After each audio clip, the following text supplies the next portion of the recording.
আমাদের স্কুলে একটা অনেক বড় সমস্যা হয়ে গেছে। আমাদের স্কুলে অনেক দিন যাবত পানি দিচ্ছে না। This is my water pot. No water, I cannot drink water.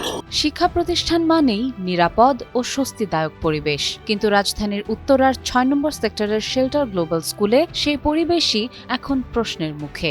ভবন মালিকের বিরুদ্ধে পানি ও বিদ্যুৎ সংযোগ বন্ধ করে দেওয়ার অভিযোগ উঠেছে। এতে চরম দুর্ভোগে পড়েছেন শতাধিক শিক্ষার্থী, শিক্ষক ও অভিভাবক। আসলে আমাদের স্কুলে একটি সমস্যা হচ্ছে, ওয়াশরুমে পানি থাকে না, যার ফলে আমরা অনেক ধরনের সমস্যায় পড়ি। না থাকে রান্নাঘরে পানি, না থাকে ওয়াশরুমে, প্রায় 2 থেকে 3 দিন। আমাদের স্কুলে একটা অনেক বড় সমস্যা হয়ে গেছে। আমাদের স্কুলে অনেক দিন যাবত পানি দিচ্ছে না। আমরা টিফিন টাইমে হ্যান্ড ওয়াশও করতে পারি না, ওয়াশরুমেও যেতে পারি না। এই সমস্যাটা আমরা সমাধান করতে চাই। My school name is Shelter Global School and College. A bad man turned off the water. So in certain places, says of the school, you cannot drink water and not do anything if you are pooping. And this is my water pot. No water, I cannot drink water.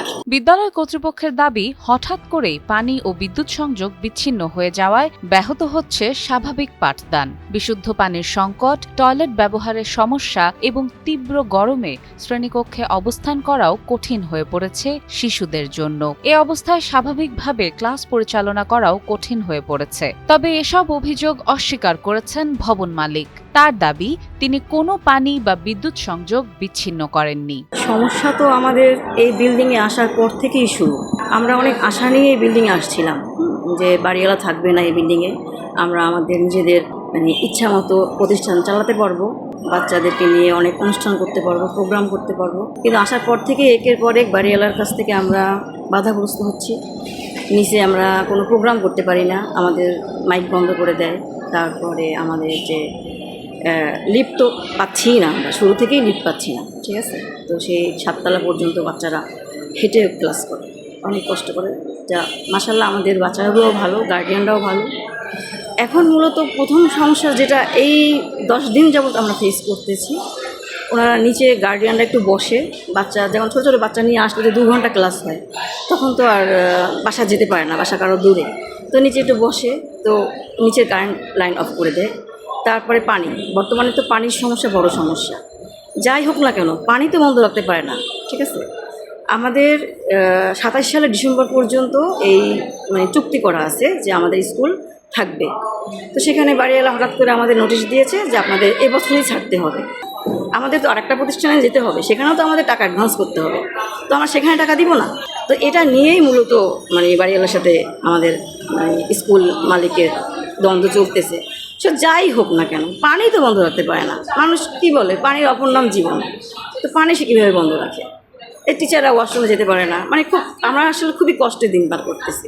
দুই পক্ষের বক্তব্যে ভিন্নতা থাকায় প্রকৃত ঘটনা উদ্ঘাটনে সংশ্লিষ্ট কর্তৃপক্ষের হস্তক্ষেপ কামনা করেছেন অভিভাবকরা। তাদের ভাষ্য, বিরোধ যাই থাকুক, তার প্রভাব যেন কোনোভাবেই কোমলমতি শিক্ষার্থীদের ওপর না পড়ে।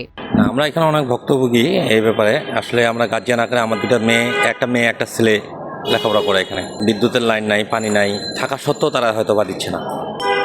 স্কুল কর্তৃপক্ষ আর বাড়িওয়ালা মিলেই তাদের কি সমস্যা সেটা আমরা জানি না।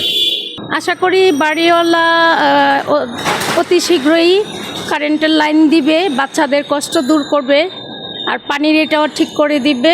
কারণ স্কুলের কর্তৃপক্ষের সাথে যাই হোক না কেন, বাচ্চাদের সাথে তো ওইরকম কোনো কিছু হওয়া উচিত না। অভিভাবকদের ভাষ্য, শিক্ষা প্রতিষ্ঠানে এমন পরিস্থিতি কোনোভাবেই কাম্য নয়। শিশুদের স্বাভাবিক পড়াশোনা নিশ্চিত করতে দ্রুত সমস্যার সমাধান ও কার্যকর উদ্যোগ নেওয়ার দাবি জানিয়েছেন তারা। সাদিয়া ইসলাম, টাইমস টুডে।